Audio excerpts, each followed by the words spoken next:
You touched upon Swift, so let's go there. Is Swift a competitor? Yeah.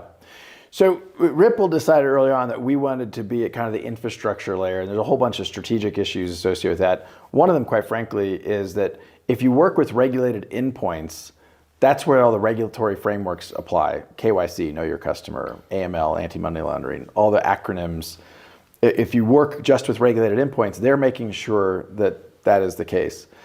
Companies like WeChat have to do that regulatory work themselves. Now Swift is kind of a competitor. It's slightly more complicated than that because Swift is really just messaging. When you send a Swift transfer, it's not liquidity. You're actually sending bank messages to banks that have liquidity. So to some degree, Citibank and HSBC, really the top two, JPM, those are the top three liquidity banks. And when you're sending Swift messages, you're sending messages to banks to release liquidity and making sure the debits and credits match. So to some degree, really boil it down, Ripple's competing with the liquidity of Citi and the messaging of Swift, but in one, because we're both messaging and liquidity.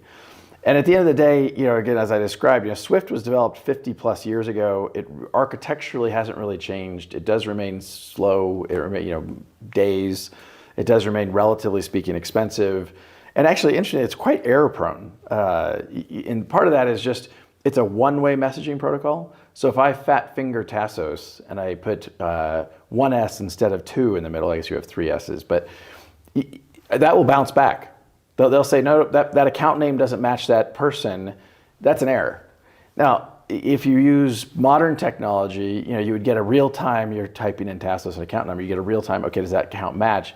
So the efficiency, we see, instead of a 6% error rate as reported for Swift, you see 10 bips of error, so 99.9% effective.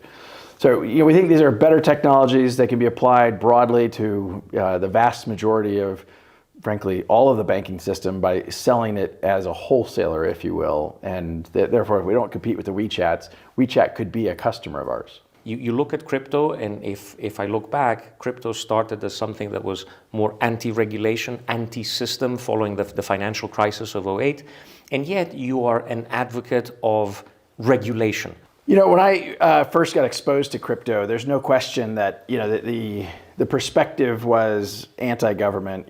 Bitcoin kind of came from that heritage. And I always thought these are amazing technologies, but if you wanted to have the broadest impact for the broadest population, you needed to work with the system and work with governments and work with regulators. So really since the beginning of Ripple's life, we've been engaging regulators globally. And that has, I think, been to our benefit for sure, in lots of different jurisdictions.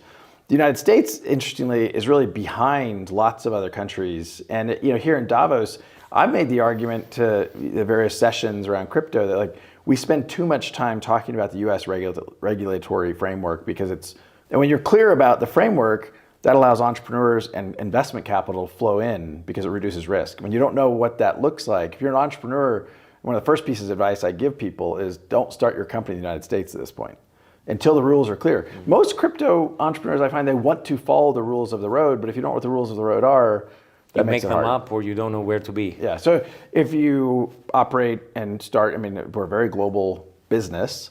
If you were a Swiss company, well, you know what the Swiss regulatory frameworks look like.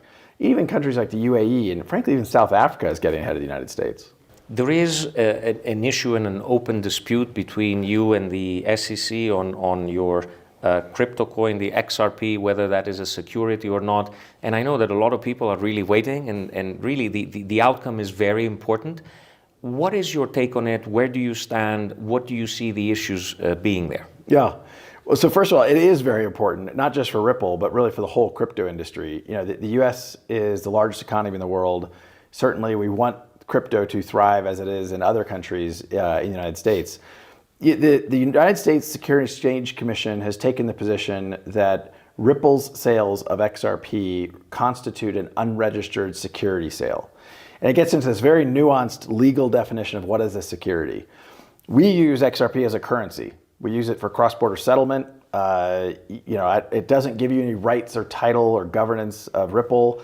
In fact, it's an open source technology that it's hard to think about. So if XRP is a security, it's a security of what company? Who should file the registration statement?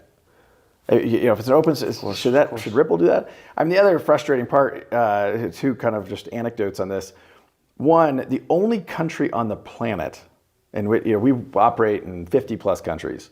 The only country on the planet that has alleged that XRP is a security is the United States, which is odd when we're actually, Ripple's been profitable. We pay taxes in the United States. I'm a U.S. taxpayer, and it's just kind of like, wow, this is frankly, it's the reason why we are doing more and more outside the United States, both from a hiring. Our second largest office is now London. Now, on the case itself, we think the law is actually clear, and we think the facts are on our side. We think the law is on our side, and so we're actually quite optimistic. The case has been going on for about 2 years. It's fully briefed in district court, federal district court, in the Southern District. We expect closure within months. When the judge gets the case, you don't have a timeline, so the judge will take the amount of time the judge wants. But I'm pretty optimistic. I do think it's important for the whole industry, and I'm looking forward to closure.